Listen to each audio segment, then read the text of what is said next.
o método que eu estou utilizando é eu dar videoaulas. Nessas videoaulas eu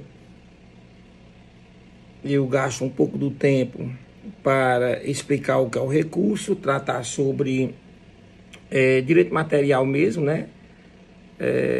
Processo penal, já levando em consideração a presunção de que vocês já viram isso na disciplina de processo penal 2, que é a parte de recurso, se eu não me engano. Não tenho certeza. Tá certo? Então, nós vamos gastar um pouco de tempo nessa parte de direito material.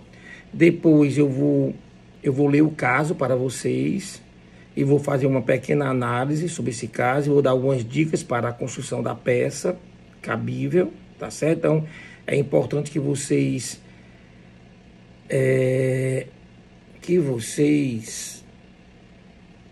assistam o vídeo até o final, porque ao final eu vou dar umas dicas para a elaboração da peça, tá certo?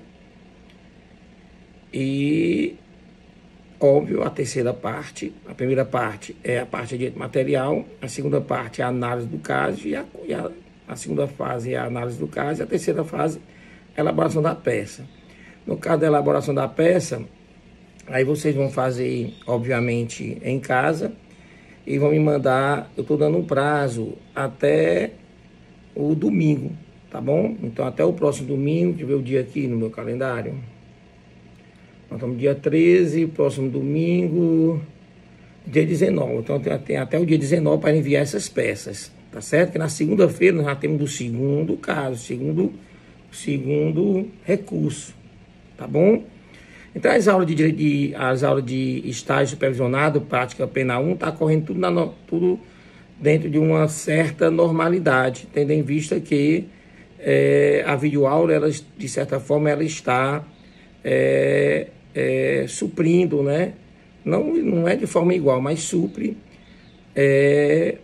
a necessidade do aluno de saber qual o recurso cabível, os prazos, competência, tá bom? A finalidade.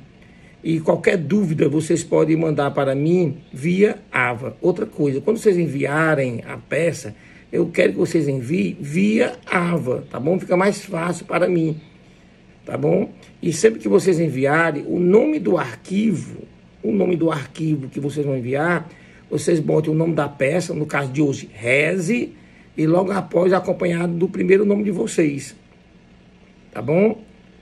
Reze, Mateus, Reze, Thalitas, assim, né? Entenderam? E aí, quando eu abrir o AVA, vai estar lá a sua peça e aí vai ficar mais fácil para eu corrigir, tá bom? Eu tenho cerca de 120 peças para corrigir. Então, é de bom tom que vocês me ajudem, tá bom? Tá certo? Eu vou contar com essa colaboração de vocês. O que mais nós podemos dizer? Sim, as notas dos alunos do primeiro AP da turma passada eu já lancei, tá bom? Procure, não vai ter como faltar, né? Vai ficar difícil você faltar, não tem como. Então, elabore todas as peças, envie dentro do prazo correto, tá bom? Porque depois do prazo aí o sistema AVA fecha para lançar aquela peça, tá certo? E qualquer dúvida vocês podem mandar pelo sistema AVA, aí sim, as dúvidas podem enviar também para o meu e-mail institucional, que todo dia eu abro esse e-mail e respondo tudo que estiver por lá, tá bom? Tranquilos? Acho que por enquanto, acho que é só isso, né, em termos de informações. Eu fiquei sabendo ontem, no domingo, dia 12, que a faculdade, ela prorrogou, tá certo? Até o dia 3 de maio, esse período de exceção. Na realidade, a faculdade foi só cumprir, né, o decreto do governador, que ele também prorrogou as atividades, esse período de exceção para instituições de ensino, seja ela de ensino superior, seja ela de ensino básico, tá bom? Eu acho que algumas outras atividades vão voltar, talvez essa semana ou na próxima, ela deve estar voltando algumas atividades, mas acredito que a parte da educação, como trata de aglomerar muitas e muitas pessoas, né, em um só momento, no caso da nossa faculdade, você junta ali quase 500 pessoas só no curso de Direito à noite. Né, só de alunos, fora professores e tal, então ultrapassa 500 pessoas, tudo aglomeradas. Mas eu acredito que em maio deva voltar ao ensino superior, né, é uma opinião minha, tá bom? Não é nada determinado, não, só uma opinião minha, pode ser que volte, pode ser que não volte, ou pode ser que volte antes, ninguém sabe. Tranquilo? Então, bom, a partir dessas primeiras informações, vamos para a peça de hoje, tá certo? A primeira peça que nós vamos estudar e elaborar é o que nós denominamos de recurso em sentido estrito, tá bom? Esse recurso em sentido estrito, ele é um recurso previsto, tipificado no Código de Processo Penal, no artigo 581, e se eu fosse definir esse recurso, eu definiria como o recurso cabível contra decisão judicial que trata de matéria pré-definida, determinada de forma taxativa no artigo 581, tá bom? Simples dessa forma, essa é a definição. O recurso de distrito, ele vai tratar dos casos que estão elencados no artigo 581, que são 24 situações, tá certo? Então, todas as vezes que vocês estiverem diante de uma decisão judicial, e se essa decisão judicial ela lhe for desfavorável, né? Ela lhe causar inconformismo, e ela estiver elencada no artigo 581, o recurso cabível, qual é? É o recurso em sentido estrito, tá certo? Ele tem uma natureza muito parecida com o agravo no processo civil, tá bom? A natureza, assim, bem... as decisões, vocês vão observar que a maioria delas são decisões interlocutórias. Não todas, mas a maioria delas, tá certo? Então, a natureza dela, a natureza desse recurso é uma natureza muito parecida com o agravo no processo civil, tranquilo? A competência para julgar, esse recurso, ele é formado, né, por duas peças, tá bom? A primeira é a interposição. A interposição é quase que um fichário, ele vai estar no PowerPoint que eu estou enviando para vocês que vocês acompanhem essa aula e o PowerPoint ao mesmo tempo, que aí facilita vocês acompanhar essa estrutura lógica de pensamento desse professor, tá certo? Então, acompanhe, tá bom? Então, ela fala por duas peças, a interposição, que é quase que um fichário, é só uma meia lauda aproximadamente, tá certo? E a outra é a chamada razões do recurso em sentido estrito. Na peça de interposição, ali vai estar o endereçamento primário. E o endereçamento primário é para o juízo ad quo, tá certo? Você dirige a interposição para o mesmo juiz que decidiu, tá certo? Por quê, professor? Que a gente encaminha para o próprio juízo ad quo? Porque há uma previsão no artigo 589 do efeito retratativo, tá bom?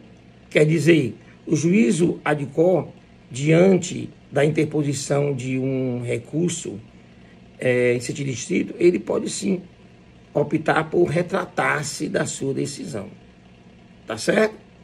Então, na interposição tem que constar ali, tem que constar o endereçamento correto, no caso aí seria para o juízo ad quo, vocês vão identificar quem é esse juiz ad quo, geralmente é um juiz togado, tá bom? Porque o recurso de distrito ele não é recurso de segunda instância, ele é recurso para a segunda instância. E vai ter que constar lá, necessariamente, o inciso do artigo 581, quando vocês fundamentarem, né? Fulano tal dos Anzóis, já devidamente qualificado nos autos em epígrafe, vem muriçosamente perante Vossa Excelência, tá certo? Diante da decisão tal, interpor recurso em sentido estrito, dentro do quinquídio legal, ou dentro dos 5 dias, fundamentado no artigo 581, inciso aí tem que dizer qual é o inciso, tá certo? Tem que identificar. Também outro ponto que tem que ser identificado na interposição é justamente esse efeito retratativo, tá certo? Então, o artigo 589 tem que estar mencionado nessa interposição, tá bom? E por último, quer dizer, ó, já vimos, o endereçamento correto, a fundamentação correta, com indicação do inciso, tem que estar o pedido de retratação, tá bom? E caso não seja, caso o juiz não entenda pela retratação, que ele envie o recurso para o tribunal competente. E por último, tá bom? Tem que estar ali elencado o rol de peças que vocês acham necessárias para que o juízo adquém conheça o seu recurso. A gente chama isso de instrumento, tá bom? Então vocês têm que indicar o instrumento, que seriam as peças necessárias para que o juízo adquém conheça o seu recurso. Tranquilo? Outra coisa, após a interposição, aí sim, você vai e constrói as razões, tá bom? Aí bota razões do recurso de distrito. Aí começa com aquelas fidalguias jurídicas. Também o modelo vai estar nos slides. Só um modelo, tá bom? Só um modelo. E, enfim, tá bom? Professor, qual é o prazo? O prazo para esse recurso é de 5 dias, tá certo? O prazo de 5 dias. A contar da publicação da decisão do juiz que lhe causou o inconformismo, tá certo? Processamento bem simples, tá bom? Até 5 dias após a publicação da decisão que lhe causou inconformismo, o advogado interpõe um recurso dentro desse prazo de 5 dias, aguarda a intimação para que apresente as razões, tá bom? Essa intimação, uma vez ela sendo publicada, né, você tendo conhecimento da intimação, você terá apenas 2 dias para arrazoar, tá certo? Diante das razões, o juiz clama pela outra parte, para que a outra parte também apresente em 2 dias as suas contras-razões. Aí sim, tá bom? O juiz, com as razões do recorrente e as contras-razões do recorrido, ele decide se ele se retrata ou não, tá certo? Se ele se retratar, ele comunica a parte recorrida. E a parte recorrida agora pode solicitar a subida do recurso. Caso não, encerra-se por ali. E caso ele não se retrate, o juiz mesmo, ele tem a obrigação de enviar o recurso, subir o recurso para a instância superior, para o tribunal competente. Tranquilo até aí? Os efeitos desse recurso, são os efeitos devolutivos, aquele efeito que todo e qualquer recurso tem, tá certo? E aí, também o efeito regressivo, tá certo? O efeito regressivo. No efeito regressivo, que é justamente, nós temos o nome de efeito retratativo, tá bom? Retratativo. O professor, ele tem efeito suspensivo? Eu sempre digo aos alunos o seguinte, tá bom? Nem todo recurso, ele tem previsto em lei o efeito suspensivo. Quando ele tem, tudo bem, tá bom? Na hora que você entrar com recurso, o juiz é obrigado a atender o efeito suspensivo da decisão que lhe causou inconformismo. Mas às vezes não tem, tá bom? E se não tiver, isso não quer dizer que o juiz não possa dar, desde que você o convença disso. Desde que você o convença, demonstrando o perigo em mora, né, o fumus bônus iure da situação, enfim, tá bom? O recurso, o RESE, ele não tem previsto em todos os seus 24 casos o efeito suspensivo, em apenas alguns, tá bom? Por exemplo, o inciso 7, o inciso 12, o inciso 15, o 17, o 23, o 23 é. Então, o inciso 7, 12, 15, 17, 23, esse já tem efeito suspensivo pela própria determinação do artigo 584 do Código de Processo Penal, tá certo?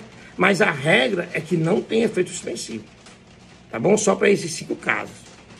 Entenderam? Até aí, tranquilo? Eu falei para vocês que na interposição vocês teriam que formular um instrumento. O que quer dizer isso? O que é eu indicar um instrumento? Na interposição, eu coloco elenco. Tá chovendo aqui grosso, chuva boa. Você formular instrumento é você indicar quais são as peças dos autos do processo mais importante para que o juiz venha a conhecer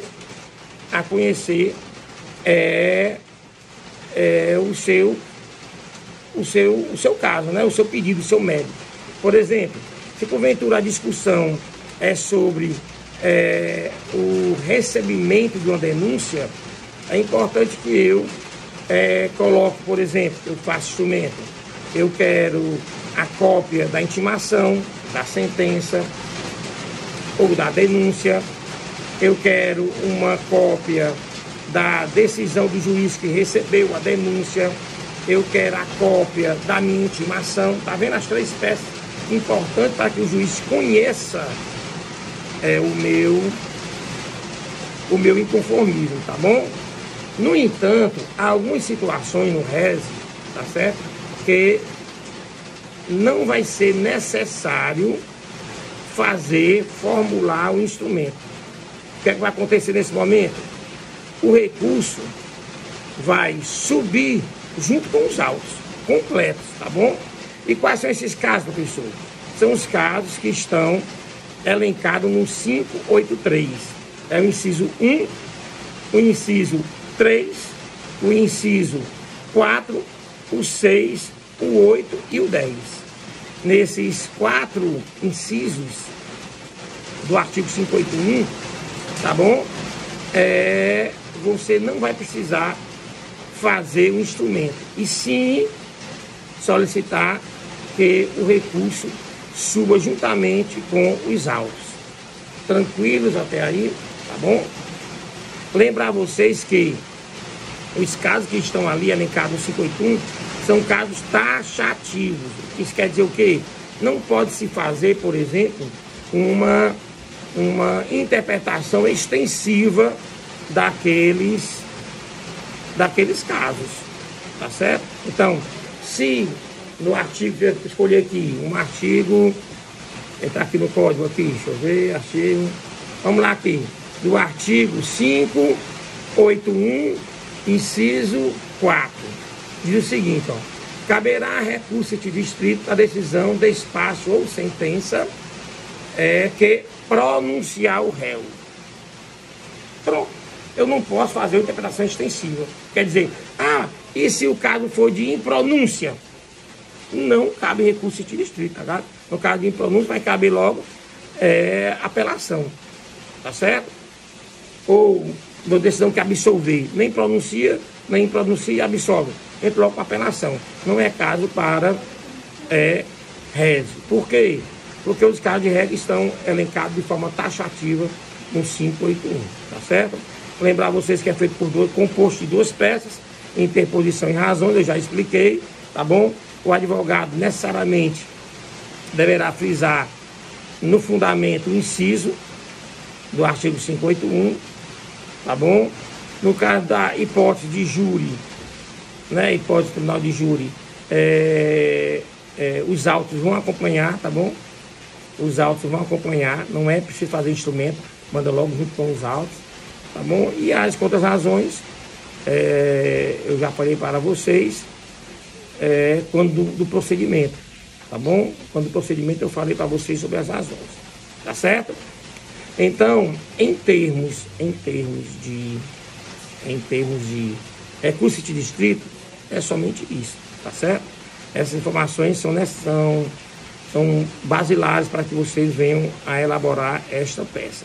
Qualquer outra indagação ou pergunta, vocês façam para mim por e-mail. Agora é assim, eu abro o e-mail toda manhã e recolho todos os e-mails que eu tenho que responder durante o dia. Passado isso, só no dia seguinte, tá certo? Porque eu estou aqui trabalhando direto, tá certo? Elaborando vídeo, eu tenho videoconferência com os alunos da turma da noite, eu tenho que preparar as aulas e vídeos também para as aulas da noite, eu corrigir peças, enfim, é muita coisa que a gente faz por aqui, tá certo? Vamos fazer agora uma análise do nosso caso de hoje, tá certo? Depois eu vou explicar para vocês. Deixa eu localizar aqui onde está o caso. Aí eu dar uma lidinha, tá bom? Então vamos dar uma lida aqui no caso de hoje, tá certo? Então vamos lá. Dá uma lida aqui. Vamos ver. Pronto aqui. Deixa eu aumentar aqui. Tá certo?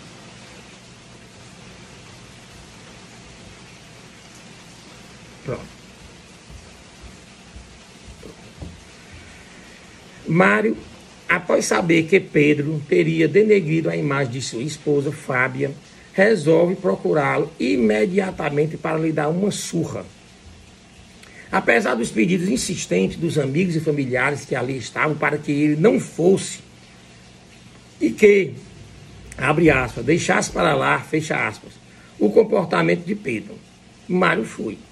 Ao se encontrarem no meio da rua, Mário ataca Pedro e após uma, abre aspas, sessão, fecha aspas, de socos e tapas, Mário observou que Pedro, depois de alguns minutos, ficou inerte.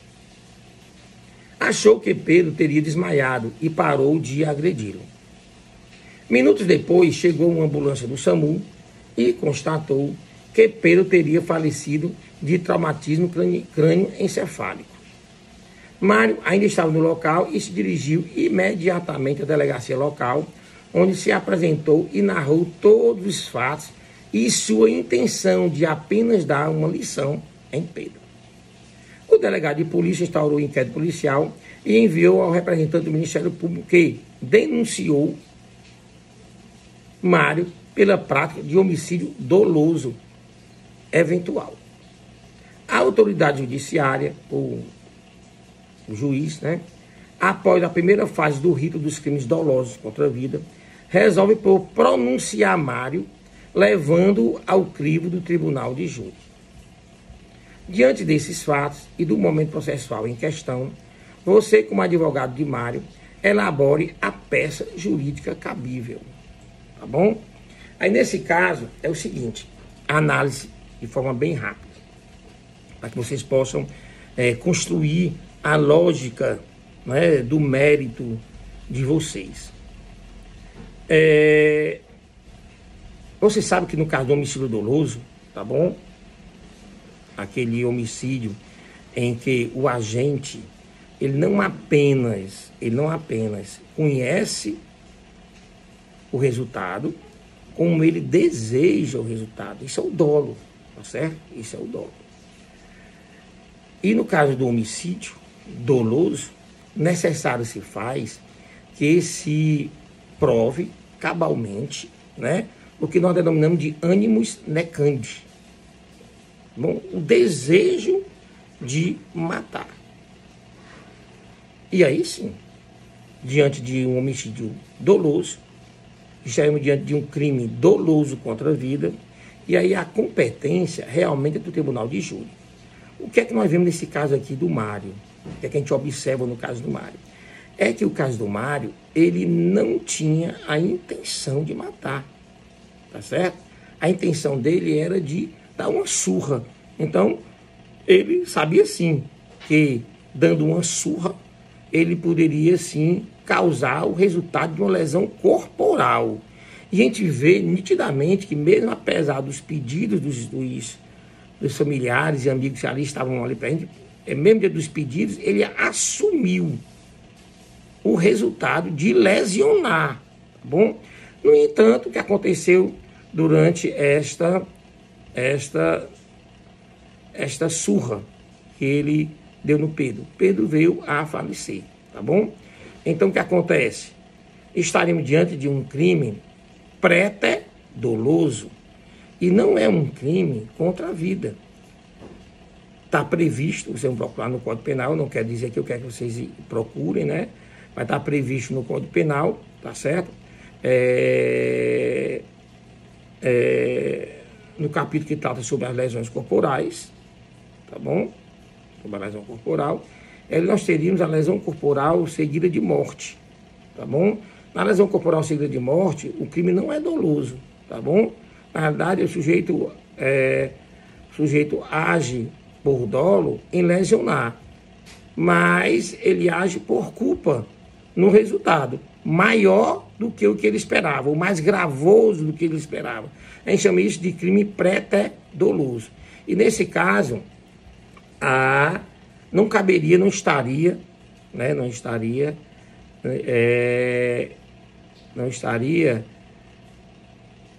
sob a competência do tribunal de júri, tá bom? Então, nós estamos na fase de pronúncia, observe no caso, né? Vocês vão observar que nós estamos na fase de pronúncia, que o juiz acabou de pronunciar, e nós vimos que no artigo 51, inciso 4, quando a decisão de pronúncia não lhe causar inconformismo, o recurso cabível é recurso distrito. Então, vocês tentem demonstrar no mérito de vocês de que necessariamente, né, não houve provas cabais do ânimos necandi por parte de Mário. Ele não queria matar, então, pelo menos no que tange ao resultado gravoso da morte, ele nem sequer assumiu, nem é dolo eventual, tá bom? Ele realmente não assumiu o resultado morte. Ele assumiu o resultado de lesão, tá bom? Então não confundam o dolo com o dolo eventual, que podem ter as mesmas consequências. Não confundam com a culpa e nem confundam com o pré-dolo, tá bom? No caso do pré-dolo, tá bom? O que quer dizer é que a pessoa age, ele sabe e deseja o resultado de um determinado crime, tá certo? Ele sabe e deseja dolo. No entanto, o resultado foi maior do que o que ele esperava, tá bom? Aí você pode dizer, professor, mas isso é dolo eventual. Não, o dolo eventual, o agente, ele conhece o resultado e ele assume o resultado. E quando você, resolve dar uma surra em alguém, tá certo? Você não está assumindo a sua morte, o resultado morte. Não está, então não seria o dolo por eventualidade, tá certo? Essa é a minha dica, vocês construam esse mérito dentro do item que vai tratar sobre do direito, ou seria análise jurídica. Lembre-se que você não vai nas peças em casa, então ele tem que ser acompanhado de lei, Então, se você vai tratar sobre lesão corporal, homicídio doloso, lesão corporal seguida de morte, você vai ter que colocar os artigos, não necessariamente copiar os artigos, mas vai ter que citar os artigos, tá bom? O 121 e o artigo 129, se eu não me engano, parágrafo 3º, que é o caso de resultado morte. Vejo aí se é isso mesmo. Vamos ter que falar sobre o ânimo necandi, a necessidade do ânimo necandi para configurar seu homicídio doloso, que não é o nosso caso. Vai ter que ser acompanhado de doutrina favorável a você, vai ter que ser acompanhado de jurisprudência favorável a você. Às vezes, você encontra uma jurisprudência que é desfavorável a você, tá certo? Isso pode acontecer. Quando vocês estiverem advogando, vocês vão ver. Mas você faz uma análise lógica. Nesse caso, por exemplo, vocês vão encontrar muitos casos em que o advogado está pedindo que o juiz descaracterize, o crime de desclassifica o crime de homicídio doloso para lesão corporal seguida de morte. Aí o juiz diz, pelo indúbio pro societar, deixa ele diz, pelo fundamentado no indúbio pro societar, vai dar continuidade ao tribunal de júri, tá certo? Mas ele diz assim, ó, porque não tem provas cabais da inexistência do ânimo necande. Então você pega uma interpretação dessa e faz favorável a você, ó. Se o juiz está dizendo que, no caso especificamente, vai continuar no tribunal de júri, porque inexiste provas cabais, né? Aliás, não existe provas cabais da inexistência do ânimo necande, aí você faz uma interpretação lógica. Ó. Então, se eu tiver provas cabais da existência do ânimo da inexistência do ânimo necande, então, né, eu posso trabalhar essa jurisprudência, tá entendendo? A jurisprudência diz que, como não existe provas cabais da inexistência do ânimo necande, então vai continuar no tribunal de júri.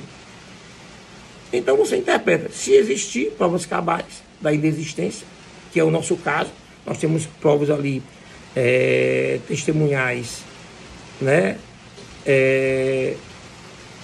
cabais, que sabiam que ele era só uma surra, e ademais ele não usou nenhuma arma, nenhuma faca, nada, foi só as mãos. Então a intenção, vocês podem trabalhar isso aí, que nessa intenção ele não tinha intenção de matar, mas apenas de lesionar. Tranquilo? Esses são